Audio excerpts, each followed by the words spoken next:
Hi everyone, I'm Sarah. I am a new intern here at GoggleWorks. I'm also a student at Kutztown University. And today I'm going to be demonstrating a house number plate or a kids' room plaque. It can be either one.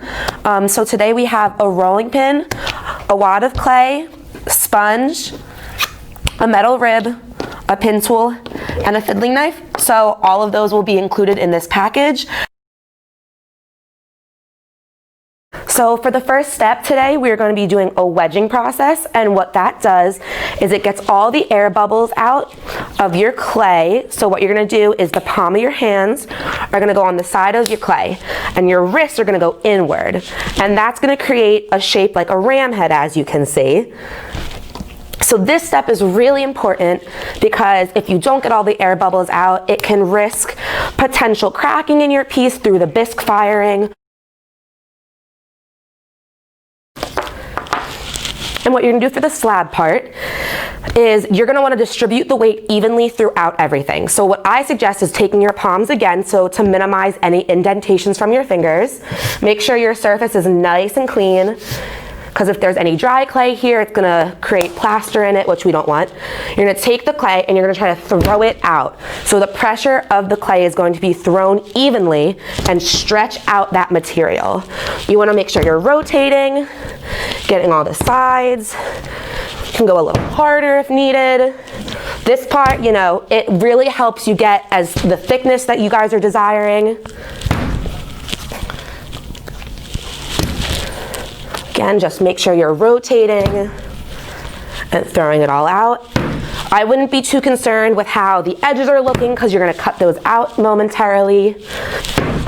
So make sure you're really just throwing it the way you want it.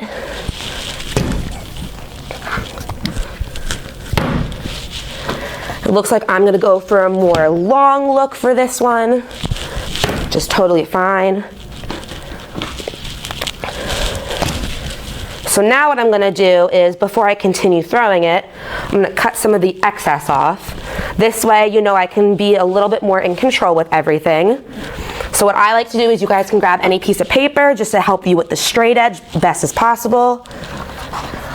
Again, it doesn't have to be perfect because we're still trying to get all of that out. And you can take either the pin tool like I just did or the fiddling knife. I suggest the knife for this section. And just cut off some of the extra.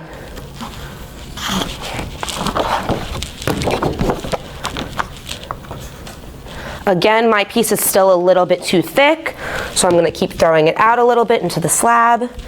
This way I have more control though. All right.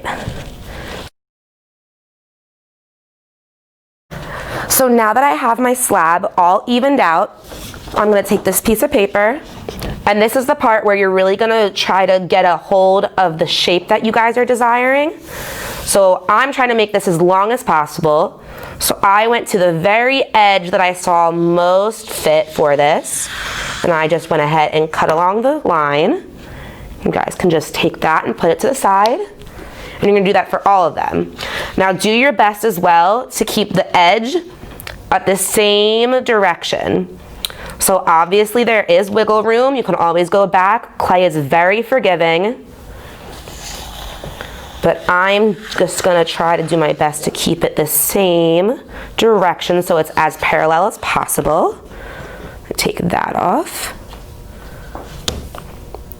And if you mess up this step, that's okay. You can roll it out again and try again.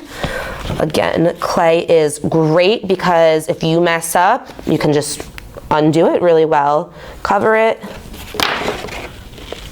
Do that.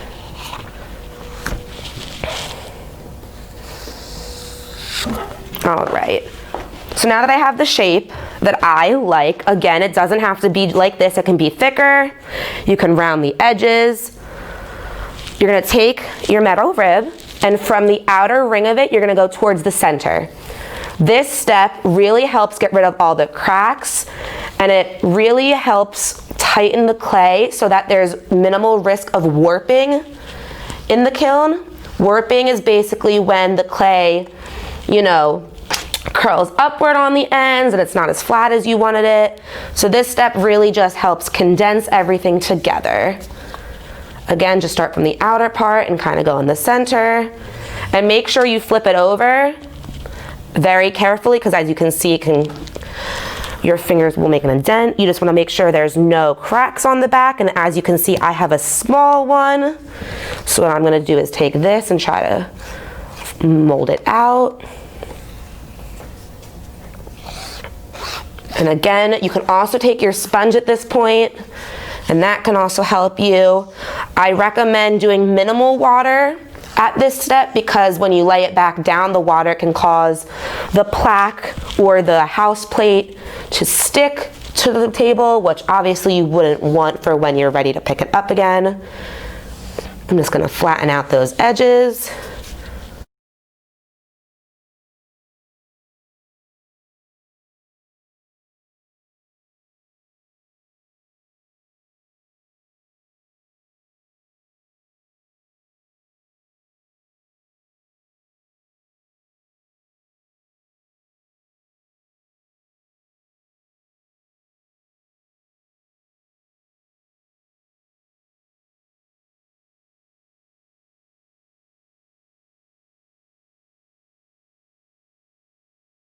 So what I'm going to demonstrate today is how to hang it with a coil, as you can see here.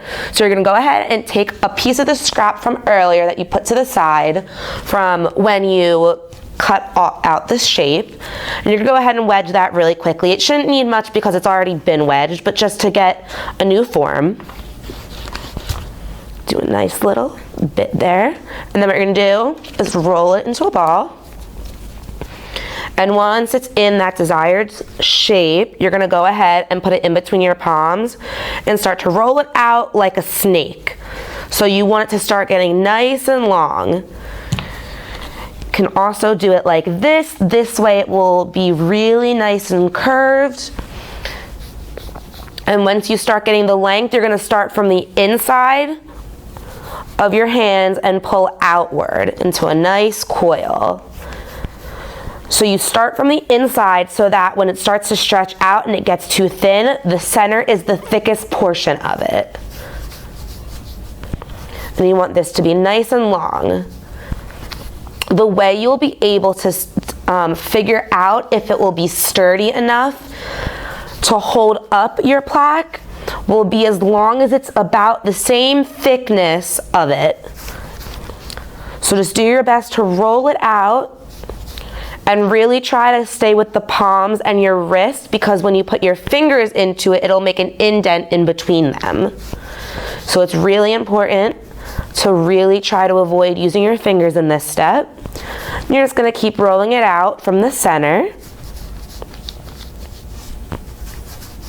Can be as long as you want, but I suggest to make sure there's at least 1.5 to 2 inches on each side of what you were going to call the rope right now to hang and attach to the plaque.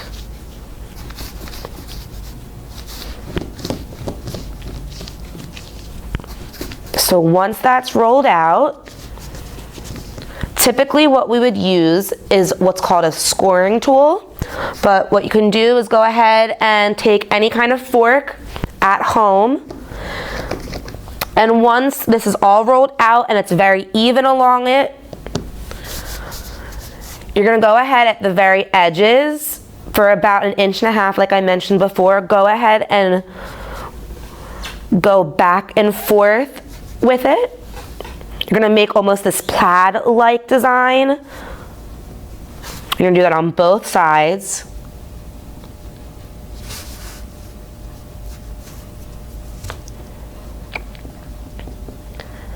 And then where you want it to be attached on the plaque, so obviously we'll attach it from the top, so I'm going to flip this around. And you're going to want to do the same plaid-like pattern for about the same distance right here. See how I'm going side to side and then up and down? And that's where I'm going to attach it.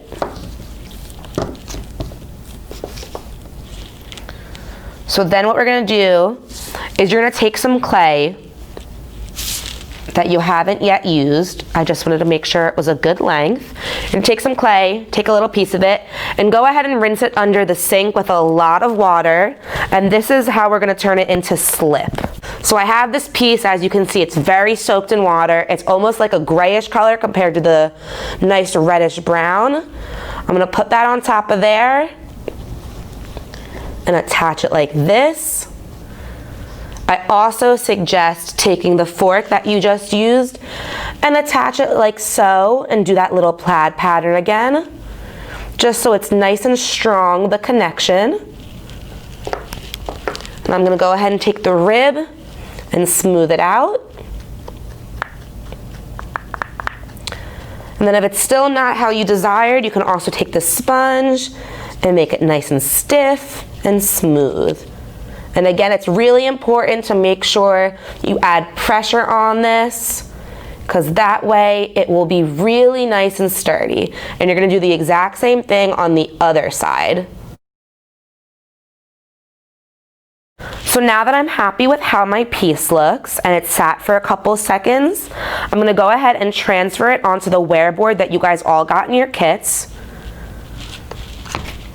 And make sure, if you do use this rope method as opposed to the other methods, you place it the way you want it so it can stiffen just like that. And what you're gonna do now is take the plastic bag that your clay came in